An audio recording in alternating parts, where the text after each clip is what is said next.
Welcome to the show, Brain Health, Unchaining Your Pain. I am really excited and really looking forward to having an amazing conversation with Michele Risa. Michele, welcome to the show. Thank you so much, Ruth. Pleasure to be here. Looking forward to all the fun. Me too, me too. So for those that don't know Michele, she's CEO and founder of Collaborative Solutions, working with executive leaders to shift from 1P, which is profit, to 4Ps, which constitutes profit, people, planet, and purpose. I absolutely love that because we don't pay enough attention to all of those. Creating sustainable evolutionary change.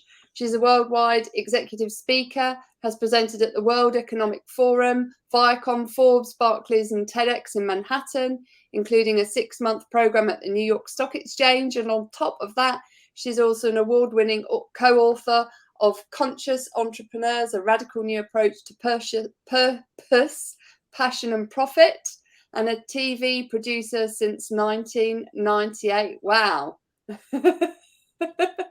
And for those that don't know, she's just showing that up on the screen if you're watching on YouTube. Right. Which is the book. So do grab a copy of that. So Michele, I'd love to know, what are you passionate about in life right now? I'm passionate about all of us living a magnificent life, however we define it. Truly, right? Yeah. And part of my, and I believe your vision is, right, to be looking at all parts of our life, our brain, our heart, how all of this affects what quality of life we live. Yeah. Yeah. And I think I'll just say it in one sentence. Too many of us feel this outside, which we can't control, determines the quality of our life or day. And I think what you teach and what I teach or support people to understand is actually no, it's the reverse, right? When I begin to change this, all of this magically changes. And I know that's a hard concept to initially grasp, but I hope through our time together, we'll give everyone enough tips, not just because I think many have heard this. Yeah. For me, it's to offer people the how. How do I do that? Yeah. How do I create that magnificent life? Yeah, do you know, I love that, because so often we look at the external factors that influence how happy we feel or what state of emotion we are in. And actually, we almost, by doing that, we give our power away. And we don't realize that the power sits within ourselves to determine how we show up, to determine how we choose to connect. And the most important relationship we ever have is the relationship we have with ourselves. And we don't spend enough time to really focus on the internal work in order to achieve that happiness or whatever it is that you want externally. It all comes from within us. So I'm going to underscore that, what you just said, Ruth, so that and again, I'm sure many have heard this before, but again, how does, I want people to love me. I want to have a relationship. I want to have success in business. And it's all these outer. How is what you just said, relationship with self, going to create all of that? And I'd like everyone to, I'll give a very simple example. Let's take health, right? If I have a cold or flu or whatever, right?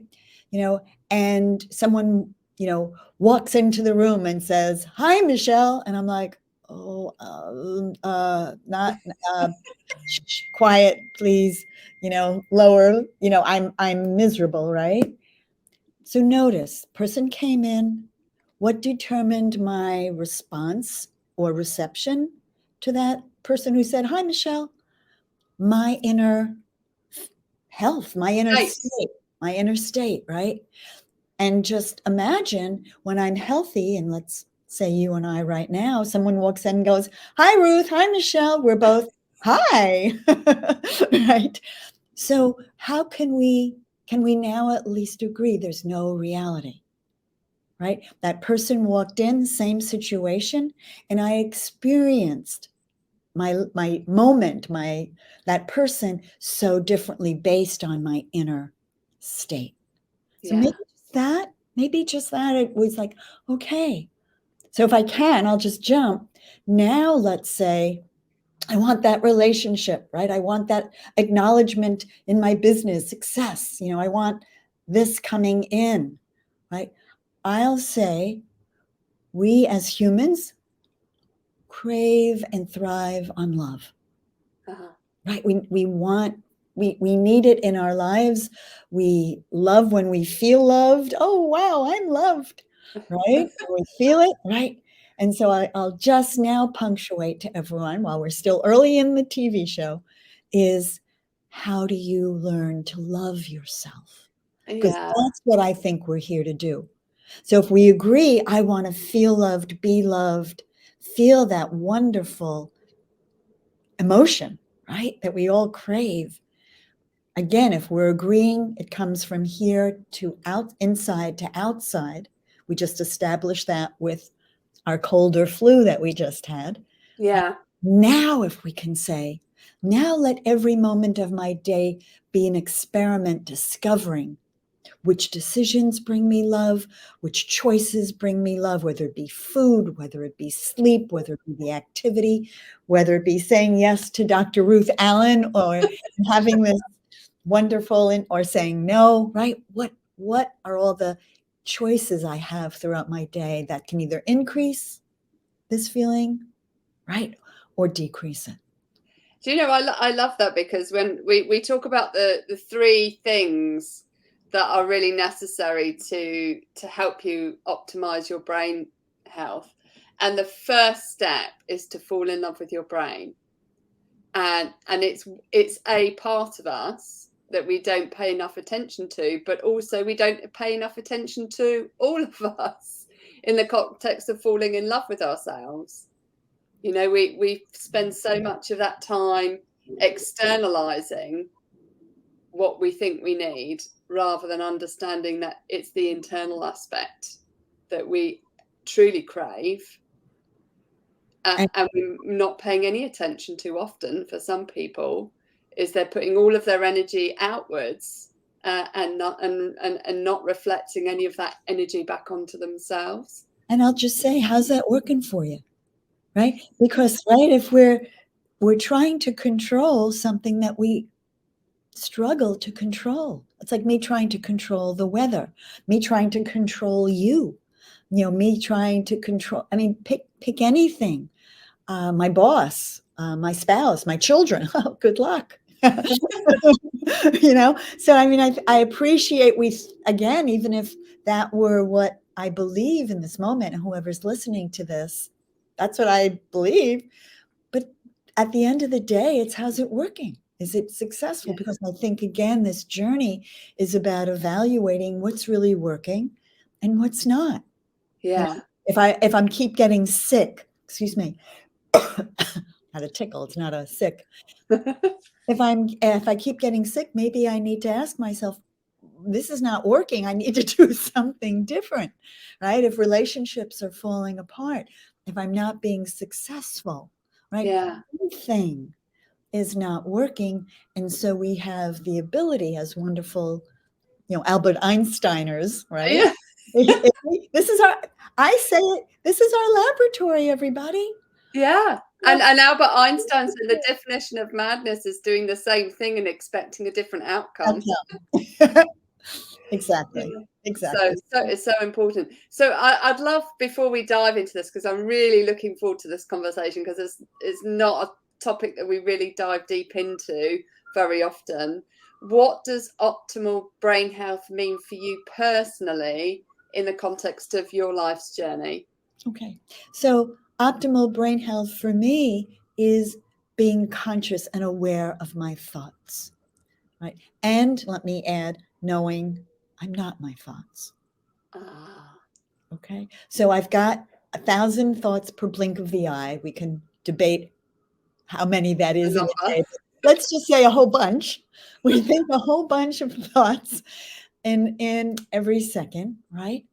And the beauty of being aware of them for me, and because some emerge that are for Michele and will support her.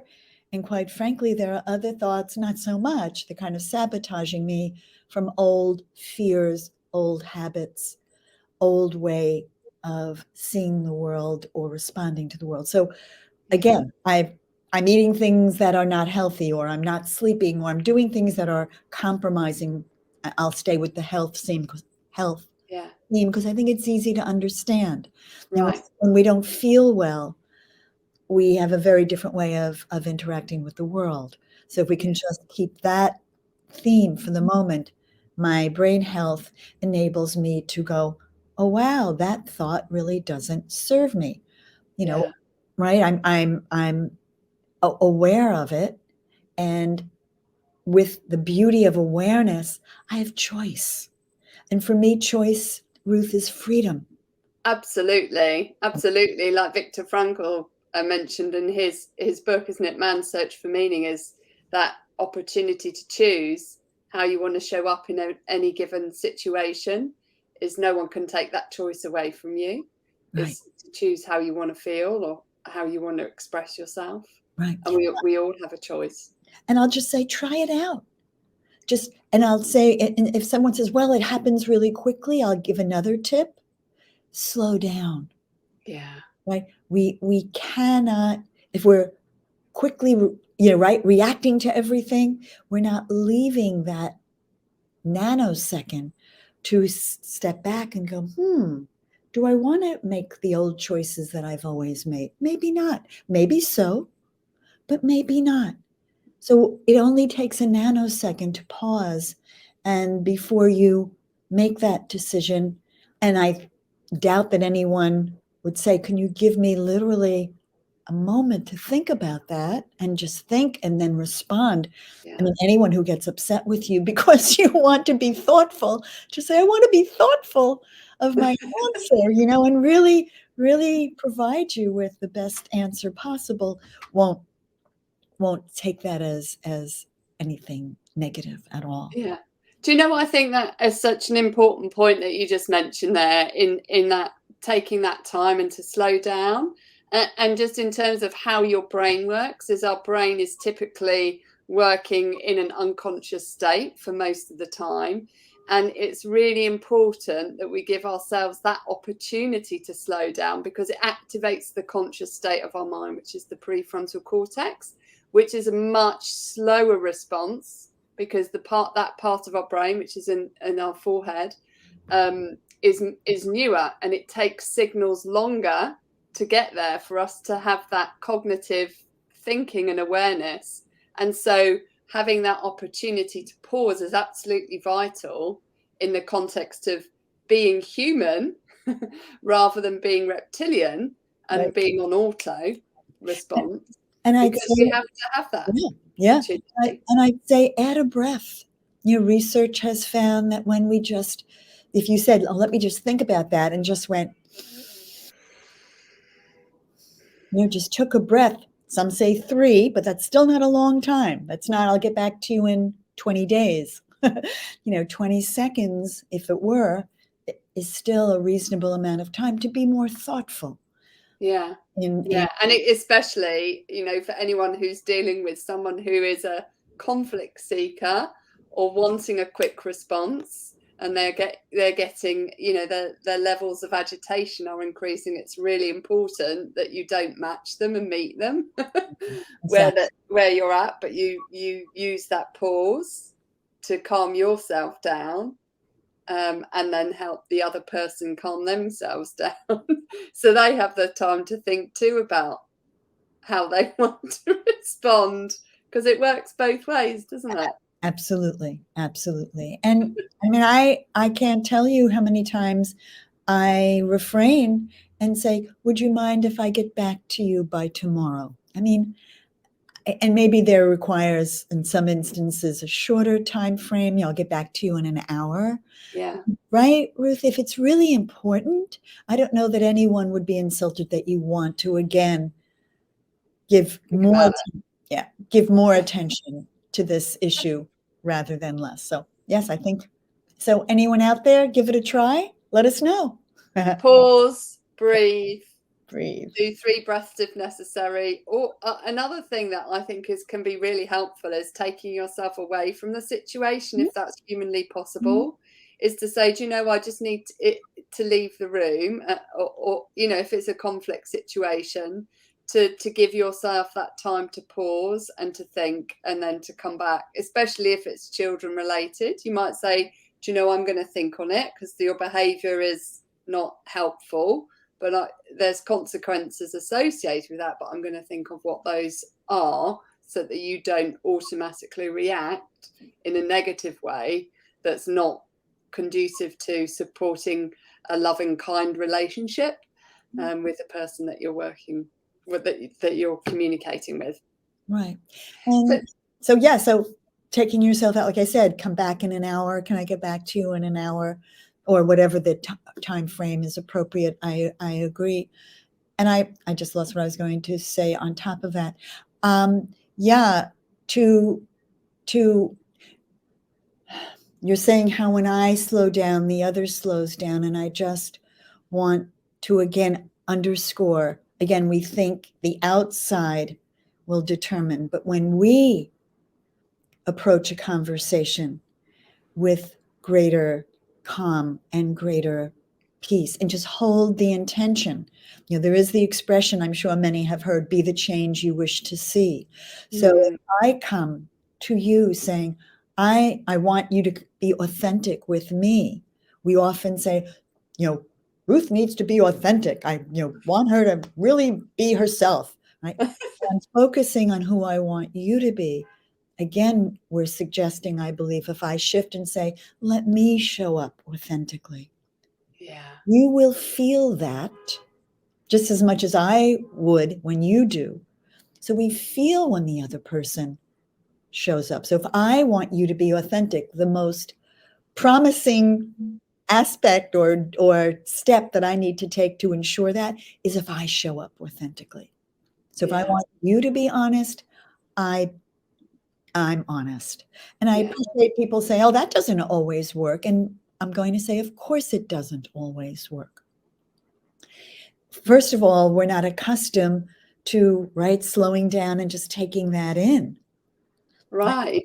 But if I consistently show up with you, right, in an honest, authentic way, you will begin, right? Maybe not the first time or the 5th time, but if I'm, committed, right, you will begin to expect, oh, Michelle's going to show up honestly and authentically, right?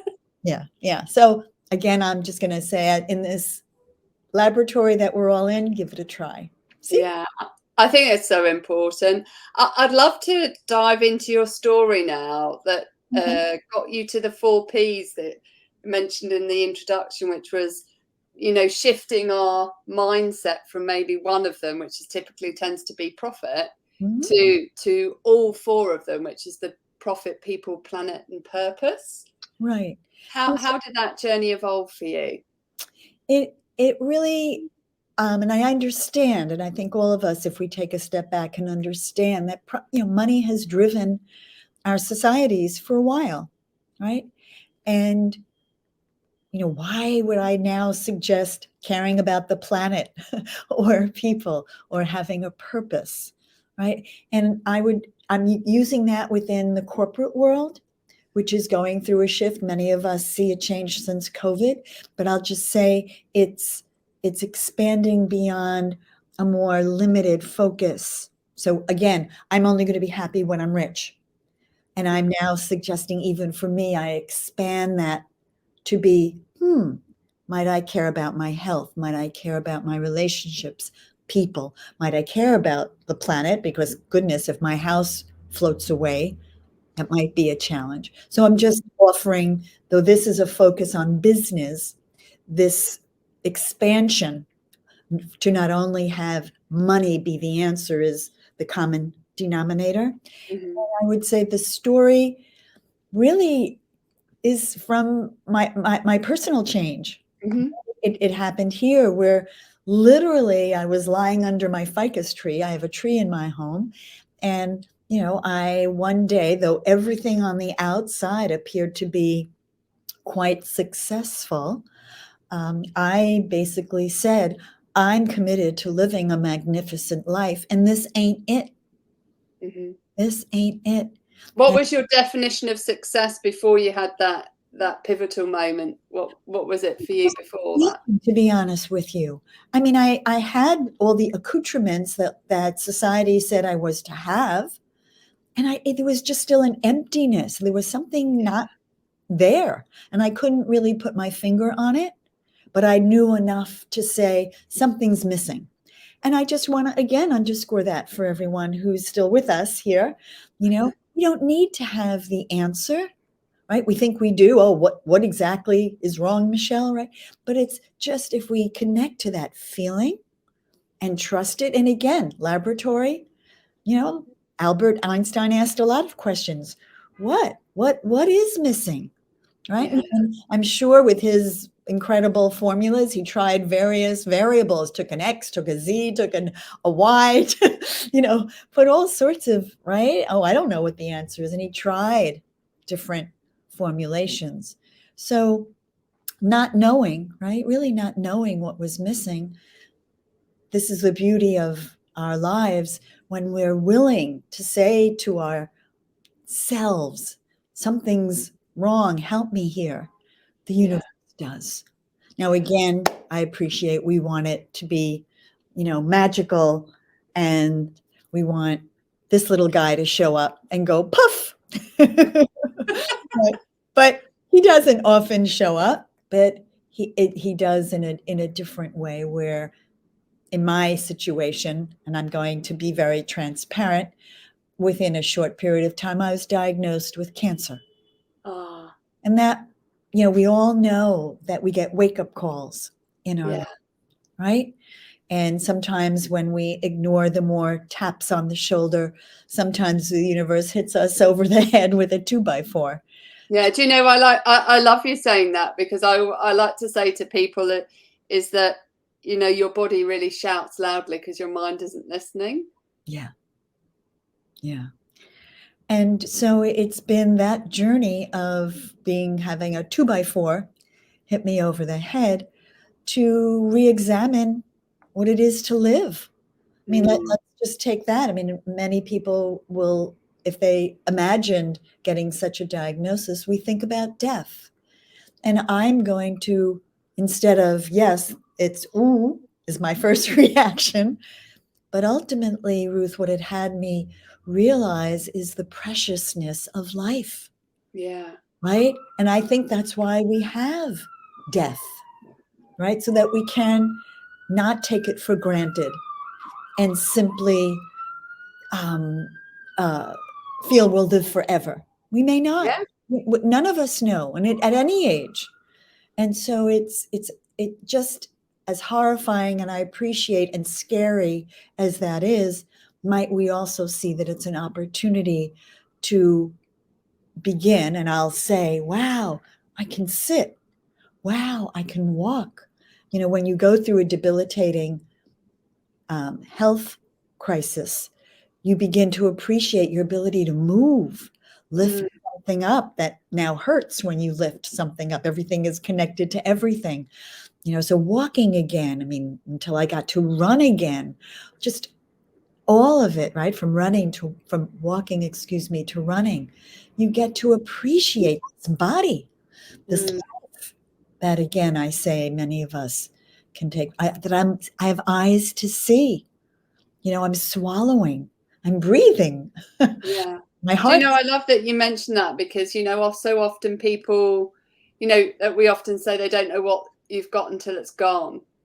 Yes. And it's particularly important when it comes to health, is losing our quality of life from a health perspective does tend to put life in perspective. And And also the need for looking at not just your life span, but your health span, yeah, and because we only have like you mentioned, we only have a finite time yes, on this planet. And isn't it better, if it's possible, to live a healthy quality life so that we are thriving rather than surviving? Yes. And I'd say use any wake-up call. It could be you stumble and fall. Mm-hmm. It could be you lose a job. It could be you have a divorce. It could, I mean, or a friend says goodbye. You know, I mean, let's use everything as, oh, let me pay attention here. And again, not take it for granted. And I'm not saying the divorce or losing the job may ultimately be what exactly you needed. You needed to change course in that aspect of your life. But again, consciously with your brain, right, and your heart, what might this message be for me in its optimal, right? What might this bigger message be for me? And let's pay attention to, again, change various aspects of our life so it's in alignment with, again, that magnificent life. Thank you for sharing your story, because I think it's so important that people who are struggling with a health crisis, not necessarily mental health one, but a health crisis, hear that there is life after a diagnosis, and the life could be a better life Absolutely. than the one that you had beforehand. And I know we had Mark Edmondson on the show, who also he was given a diagnosis of stage 4 terminal cancer, and given a year to live, and he's now still fighting, 5 years on, and currently cancer free. And actually for him it was very much a wake-up call to change his trajectory and rebalance Yes. what was important to him, from a like you say, having all of the things that society expect you to have, rather than reflecting on the things that you want to have internally. What was I know we're talking about the experimentation, and you obviously were lying down under your tree in your garden, and I love that you were doing that and connecting with the earth to really have that grounding to allow you to reflect and notice that something needed to shift. What was the discovery journey that you went on to get curious with what was wrong? How did that pan Well, out? I mean, after again, once I had this diagnosis and I Yeah, went through chemo and radiation is what I went yeah, through, it can't help but change your inspection of everything. yeah. Again, I shouldn't say it so definitively. Some of us will not have that experience. But again, that's what we're saying, right? We're saying use these crises as wake up. Use any of it as a wake up for you to begin to investigate what else needs to change in my life. Maybe the level of stress, right, that is in your life is not working for you. The amount of busyness. I know we have for some reason, oh, if you were busy today, that was a great day. Well, maybe not. Maybe slowing that down, right? And choosing which priorities, are the most important. And it might be taking a moment to call that important person in your life. And nothing more than, I'm thinking of you. How are you? That's it. We don't need to solve or have answers, right? I think sometimes we look at I have to climb Mount Everest to be successful.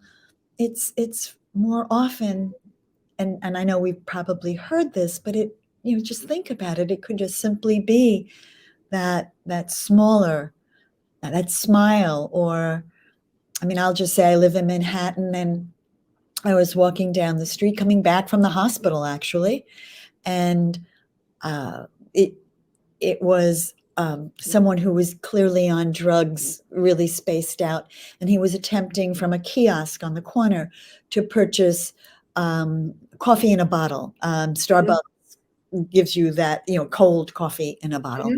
And he was looking for money in his pockets, and there was no way this man had money in his pockets to buy anything. And I reached into my pocket, having seen this man struggle, and purchased it. Mm-hmm. And I did, I'll just, and in addition to just, saying, here, go enjoy your coffee. The kiosk owner said, when I gave him $5, the kiosk owner said, no, it's 10. And the person who was drugged out was triggered and started screaming, and that's crazy, right? To which here, I looked at him and I said, don't worry, you just enjoy this. It's fine. And I looked at the kiosk person who I said, it's fine, right? We can all help this man. Mm. He said, yeah, it's okay. Mm. So again, who are we? Mm. Who are we? And that's an act of kindness. Mm. I didn't save this man's life. And I didn't bankrupt me by giving him $5, Mm-hmm. right? And the kiosk man can contribute something as well. We can all, right? We can all do our. And I think, yeah, I'll say that let's look at those acts of kindness, right? That aren't, I didn't give this man $1 million, right? I think it's so important. And I think in order for us to provide an act of kindness, we have to get out of ourselves, get out of our own way, because we can so easily be consumed by our own internal battles that we're fighting, that we don't have that time to pause and reflect and go, I could do something here to help this other person, because our mind is racing, going back to the thoughts, is we can be racing around, not paying any attention because we're so internalized that we don't take the time to see what's going on and how we can intervene and make significant positive changes by the smallest of steps for other people. Yeah, and I would say this is what I do, but I would offer to anyone this possibility. It's been again shown that if every day, just as we many of us take a shower to feel better, we're cleaning off something. There's something about, right, that shower, that we need a mental shower. And for me, it happens to be meditation, but it could be listening to music. It could be a walk in nature. I have someone who told me after they went through a crisis, it was going to the ocean and taking a swim. I love swimming myself. I went swimming this morning. It is my own personal meditation. I love that synchronicity. So, but we keep thinking I have to go to the gym. I mean, no, and I hate the gym. Someone saying, I don't like the gym. No problem. So it might be the swim. It might be the music. It might be the walk in the forest. Don't limit yourself to, and as this person who was swimming said, find your water, which means for her, it was swimming, as I hear it is for you. For me, it's meditation. Okay. I've done marathons. Running has also been a source of that peace, right? But the reason I think I'm able to see what I see, and more expanded and not be clogged into my brain, is that also every day I clear, right? To get more deeply into my heart, right? Into the essence of who I am. So that as I walk down the street, I have a more expansive purview of myself and others. So I just wanted to add, that people find their water. Yeah. And I think that's so important that people do, because often people think, well, escape is getting involved in being busy. So people try and escape stuff that's going on inside of them by doing more external activities in a kind of almost an avoidance. And you often see this with senior executives, that they have got so used to being totally busy that they can't connect with their family in the way that they would like to. And so the solution is not to get curious, with themselves and the feelings and the concerns that they have and pause and reflect, but they just do more. So they become more disconnected. Yes. And so I think it's really important that people take the time, as we mentioned earlier, is to find that pause and to find that clearing in your mind. And I like, you know, swimming is really good, but also a better one for me is going into the mountains, because I get away from the clutter of the humdrum of life, and I can truly disconnect from the noise, the mental noise, or connect with the mental noise, because I've not got any of the other noise going on around me, so I can be at one with myself. So it's having that space for me to be at one with you internally, and to listen, and to giving yourself that permission to listen to yourself and to listen to those thoughts and not be a slave to them or a victim to them, but learn how to manage and control them. And I would say, if someone's listening to you and going, oh, why would I want to listen to my thoughts? You know, I'll just suggest that they consider any relationship that they have, and what does it mean when you sit across from that person and listen, right? You get to know what they're feeling, what they're experiencing in this moment, right? So listening to self is no different. In this moment, I now have the benefit of hearing how I am, right? What I'm feeling, what I'm experiencing, what I'm struggling with, and also the opportunity to not focus totally on my thoughts. And here's my, you know, as we discussed earlier, just breathe. And as Deepak Chopra, maybe some of your people know who that is, but he is a wise man. But he and many others have said, you know, we're not our thoughts, we're that space between our inhale and the exhale.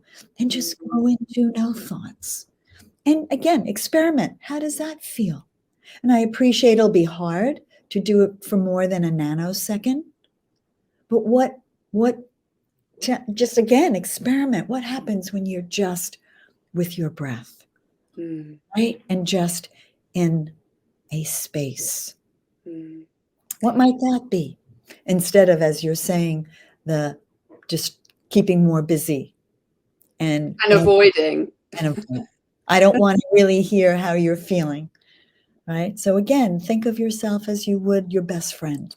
I would like that. And often we can be our worst enemy. Yeah. So because we don't take that time to connect with ourselves. Right. So if loving yourself didn't sound right, be your best friend. Yeah. I'd love to transition into the fun facts, because we've talked very much about connecting with our feelings. We've talked about whether our actions are serving us or hurting us, and that deep connection that we need to have with ourselves, and how that really influences others, the thoughts that we're having, and are they serving us too, and do we need to be listening to them or taking action upon them?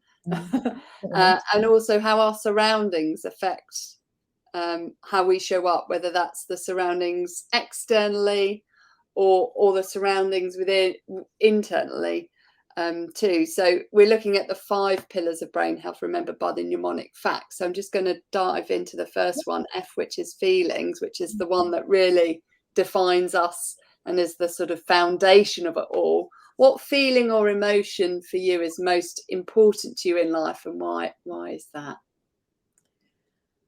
I've gone through most of my life desiring peace. Yeah.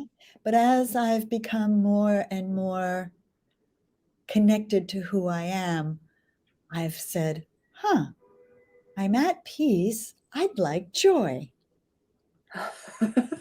And I find that when I show up with joy, right, we exude whatever we show up in, that's a vibration that many of us enjoy. Yeah. I love that. My daughter often asks me, Mummy, are you happy? which is always trying to check in with how I'm feeling. And I think us generating joy, because we have to generate it inside ourselves, it is so important. And when we generate it, we bring it to the room, like you talked about earlier, is when someone comes in the room full of joy and lifts the energy in the room, it helps other people, if they're aligned in terms of those energy vibrations, to lift their energy as well. Has there ever been a time where you haven't felt joy? Oh, sure.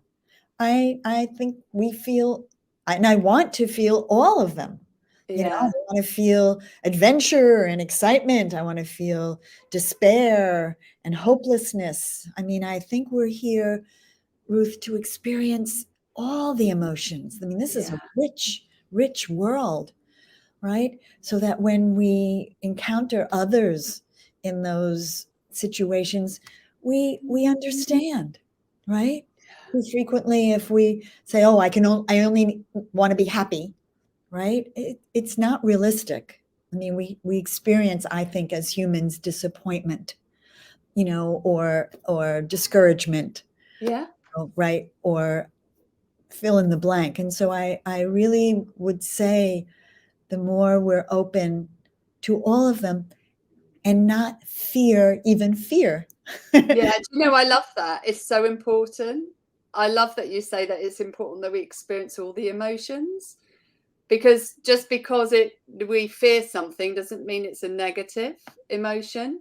Anger doesn't have to be negative. It's what we choose to do with the feeling Exactly. that influences whether it's a negative or positive outcome.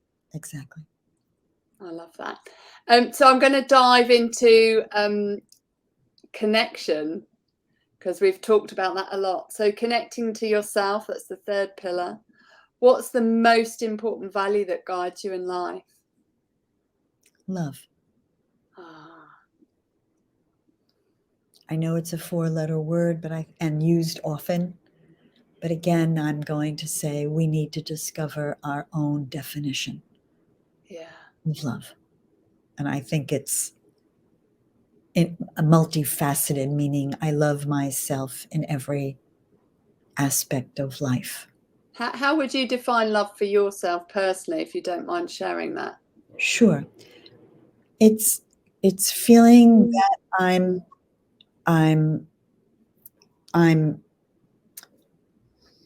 optimal. I really, I'm hearing something. I really feel it's important for me to just do the best that I can Mm-hmm. without judgment. And so for me, loving me is giving myself that wiggle room or space to make the best choice, take the next best action, have the best word, as I'm right now with you. I'm answering you the best that I can, and knowing there's nothing more that I need to do. You know, there's nothing more that I need to do. And that also includes compassion for me, right? And so loving me unconditionally, I'll use the word again, unconditionally. So no matter what I'm doing, I don't judge, but I accept and know that I'm doing the best. So loving me includes all of that. There's no mistakes. There's no reason for me to, I mean, I go into those thoughts, oh, I just messed up, or, you know, I did it wrong. But again, in that nanosecond, I can say, stop. I did the best I could. What can I learn from this, and what can I do better next time? So my life, Ruth, is this ongoing experiment. I'm really living everything that I'm saying here. I really want to dive into that, because I think you've mentioned some really important words there. And that is, you know, doing the best you can. And being, you know, when we talk about mistakes, is not viewing it as a negative, but viewing it as a learning opportunity. And so easy, you know, in terms of educational experiences or family experiences or relationships we have from the past, is we berate ourselves, or we put ourselves down because we've made a mistake. And actually, when we reframe it to we've learned, or what can I learn from this experience, then it becomes another lovely experiment. And I would say, if we never take risks and we never do anything new and we keep it all right, we're in a very narrow place. However, I think many of us know that life is always changing. And so even go back to the business owner, right, or the CEO, or a relationship, I need to, if I'm going to create a new business or create new success, or even have my relationship take on a new dimension, right? The honeymoon period is over and we're now in this other period. We need to create and innovate. If I see those attempts as mistakes, I will no longer create and innovate. And that Yeah. actually stops your success and happiness. So if we can reframe it to, oh, and again, I'll go back to Albert Einstein. I'm using him a lot today. Let's just try this. And just imagine, everyone, if in your company, everyone agreed, okay, we've been doing ABC, ABC, and you go, okay, we're going to, for the next hour, try XYZ. Let's give it a try. It may not work. Do we have to view it as a mistake? So I appreciate, we measure, of course, what we do, right? We're not going to jump off a building and expect to fly, right? But we can, not limit ourselves again to only what we know, but we can, in this world that so demands creativity and innovation in our private lives and in our business lives, right? If we label everything that went wrong or a mistake, we prevent ourselves from the change we actually need. Yeah, yeah. I think that's so important, and I think a lot of people need to hear that it's okay to make a mistake. Mm. What's important is to try and understand the lesson Mhm. that you can learn from it, and take the lesson forward, and don't carry the rock with you that relates to the mistake, because Right. lessons are free and weightless. Mistakes can weigh us down in the context of how we perceive them to be. So it's really important we look at the opportunity that comes out of that, Right. rather than dwelling on the past mistake. Or again, I'd say not even seeing it. Might we even jump to it not being a mistake, right? It's, I tried something new and here's what part worked, here's what part didn't. Or, I tried a new dish. I mean, I'm going to go to food now and I didn't like it. Okay, now I know I don't like peanut butter, whatever, it doesn't matter, right? I just picking something up, not everyone will like peanut butter. Okay, Doesn't matter. doesn't matter, but I tried it. And, Yeah. or Yeah. maybe there's some part of nuts that I can introduce into my, menu in a different way. But I'm just saying, so if we get out of the black and white, it worked, it didn't, it's a success, it's a failure, Yeah. right? We can nuance our way to a much richer life. Yeah. And I think, some of the best innovators are people who are very much still kids, Mm-hmm. because they don't, mistake doesn't, it's not part of the vocabulary. Exactly. Because, when we're born and we learn to walk, we don't berate ourselves as a child for falling over. We pick ourselves Exactly. back up and keep trying. We did it a million times. Yeah, and nobody has a go at you for falling over. They Exactly. encourage you Exactly. to Get keep trying. that. Keep But trying. at some point in our lives, often it cuts to the corporate world, suddenly, oh my God, you can't make a mistake. And we forget that childlike mentality to innovate and grow, because there's no boundaries when you're a child. Nobody sets any boundaries of the possible, what's possible and what isn't possible. We only set it in our own minds based on our choice of boundaries from past experiences, but we don't have to No. limit ourselves. We And don't have again, to set a ceiling. we can model that. So when someone else's effort didn't work out, instead of, again, making them wrong, right, we can begin to practice and say, that didn't work in this situation, maybe it could work in another, or that part of what you did was really innovative. It doesn't, again, mean, so at least acknowledging someone, good for you that you gave that a try. I mean, there's so many ways to model that acceptance of innovation and creativity, right? Hey, right? Yeah, so important. And I'd love to dive into your 4Ps a little bit now, because we've not touched on that too much. In how can we help people make that shift from where we've been very much focused, perhaps let's take COVID as the shift that's happened for many people, where we've been focused on profit as our primary driver in life, to now needing to find something that feels more purposeful, where we feel passionate about something, where we're more connected with the people. How can people, and also the planet, which is so important because we're all connected to everything, we're dependent on the planet, whether we like it or not. Right. We came from Earth and we'll go back to Earth. Sure.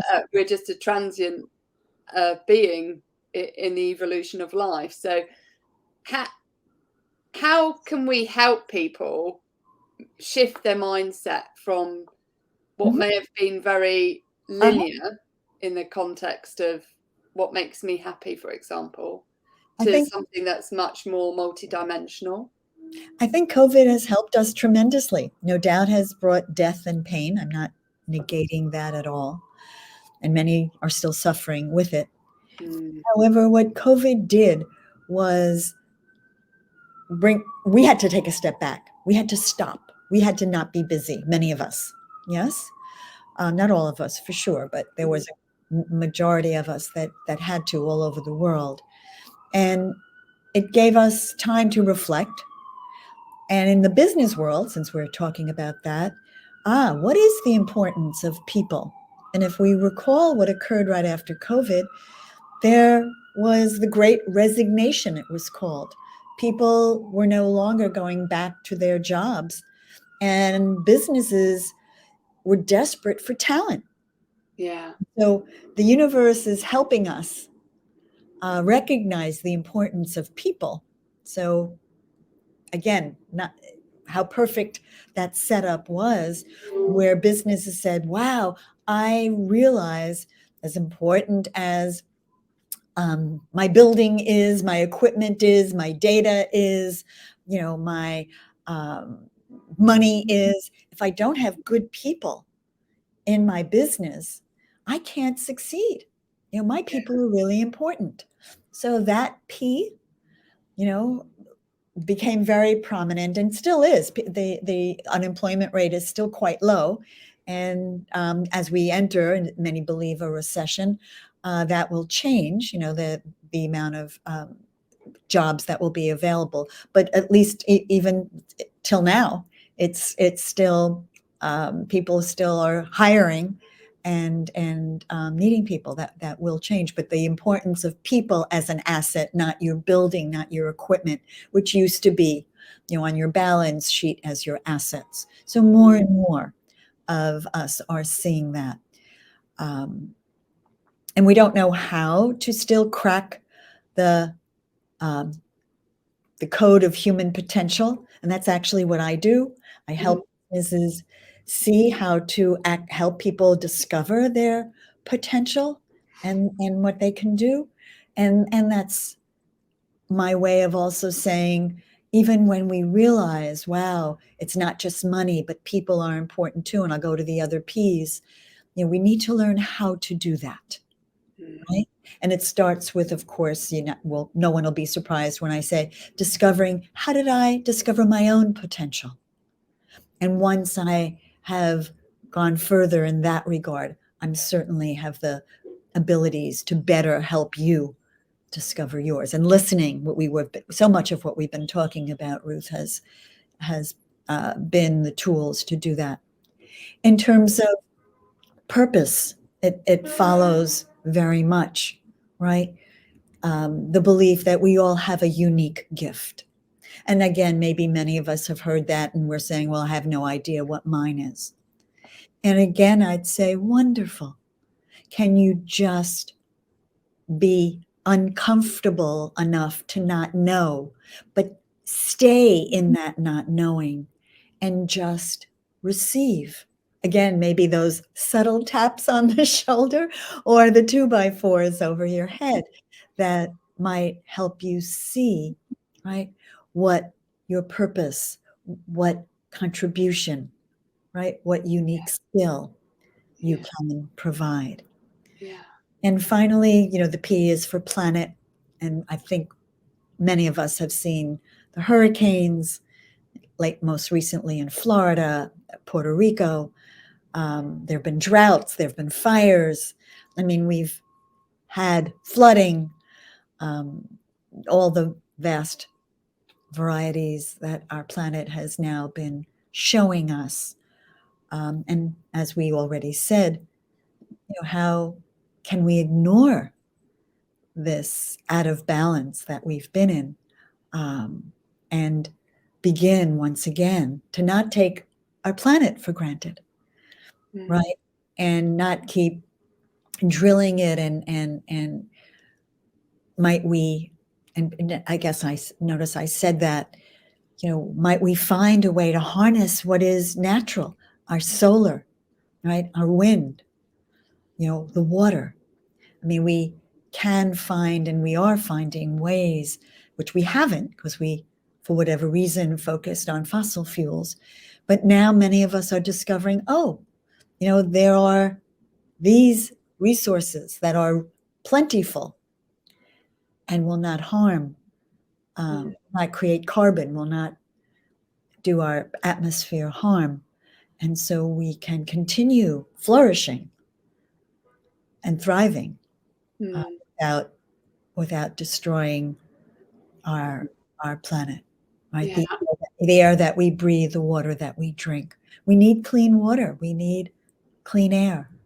And these alternatives will enable us to do that. And regenerative farming. There's ways to let nature put back into the soil what we need without this constant pesticide, leave it fallow. I mean, that more industrialized approach is more recent because we were, hurry up, let's keep planting.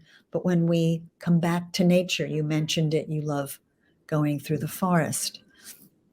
We're learning that there's more to it that just will enable us to live a high quality of life without the ramifications and detriments.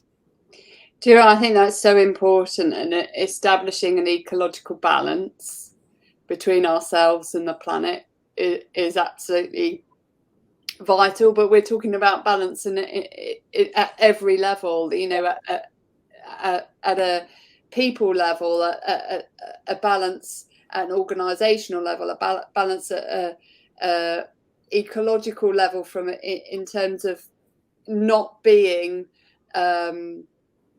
we talked about assets, is seeing the planet as an asset that we are intrinsically connected to, rather than what we've been doing is using and abusing it, and seeing as it, all of these things that you've mentioned, it's a relationship, and being kind, firstly to ourselves, but and a macro level is being kind to the planet in order to be kind to ourselves is so important too. And I'll introduce the term when we're talking about connection and balance with everything. Might we also begin to be connected to each other as a human family? Yeah. I appreciate family might be described as my blood relatives or my extended family through marriages, or births, right? But I work a lot with the United Nations, and might we, and I've said it to many, might we experiment and show up without any countries? And might we look at each other, right, for just a few hours, right? See our interconnectedness, and what new decisions, what different decisions might we make, short term and long, if we saw each other as a human family. Right? Do you know, I think that is so important. I remember listening to a podcast by Dr. Chatterjee with Tim Peake, and he went into space and worked on the space station, and there's no boundaries when you look in space. You just see countries. There's no walls that you apart from the Chinese wall, but there's no walls that you can see. We've put them all up ourselves. And when you look at the Earth, Tim Peake was talking about we're all Earthlings. Yeah. You know, because we live on a planet Earth. And again, I'll say, is killing each other and man's inhumanity to man working for you? How's it doing for you?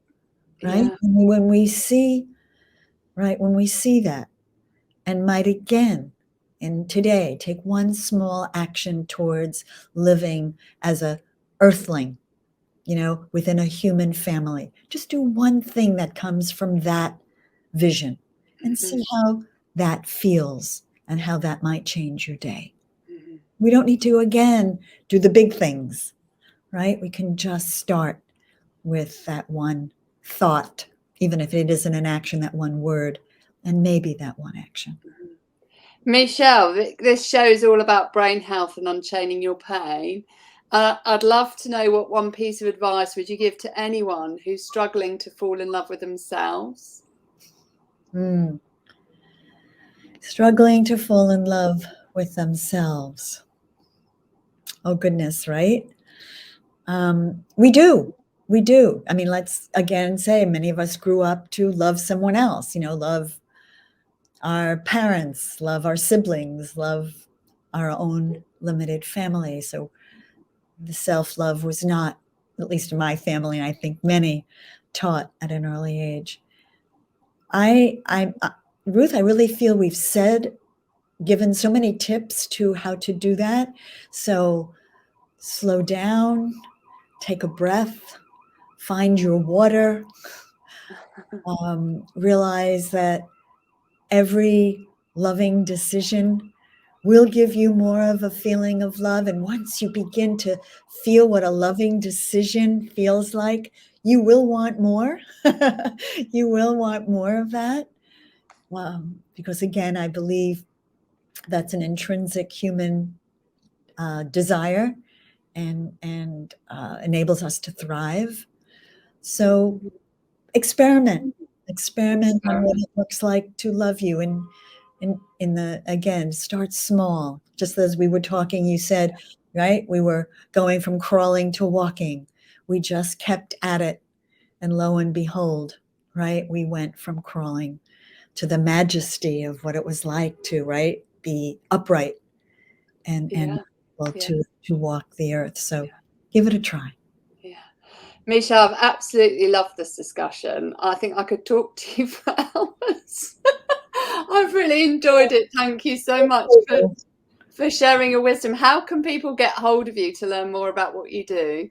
So LinkedIn is there, and yes, please, Michele Risa. It's with one L, and my last name is Risa, as people can see.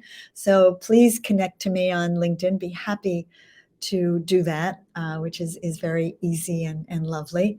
You can email me. I can give that email address as well. It's just the initial M, last name Risa 11 at Gmail.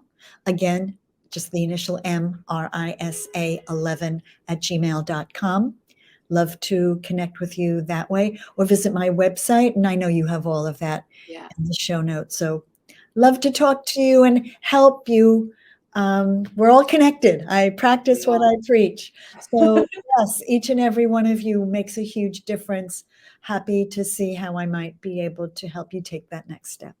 Oh, Michele, it's been absolutely fabulous. I've really just so loved the conversation, looking at the 4 Ps: passion, purpose, people, and planet, and really diving deep into how we can learn to love ourselves that little bit more, and getting experimental with life and not seeing mistake as something we should. Yeah, creativity, innovation, yay! But using it as an opportunity to grow and thrive. Oh, I love that. I think that was Mick. Was that Mickey that you just? Mickey, I'm sorry. Maybe I need to go. Whoop. Here we go. That's little Mickey. Mickey Mouse on in the screen. So do make sure you connect with Michele. This show is all about brain health, unchaining your pain. You're not stuck with the brain you have. You have the power to make it better and to optimize it to show up as your best self. And Michele has been on the show to tell you how. Thank you. Thank you so much. This has been delightful. Thank you.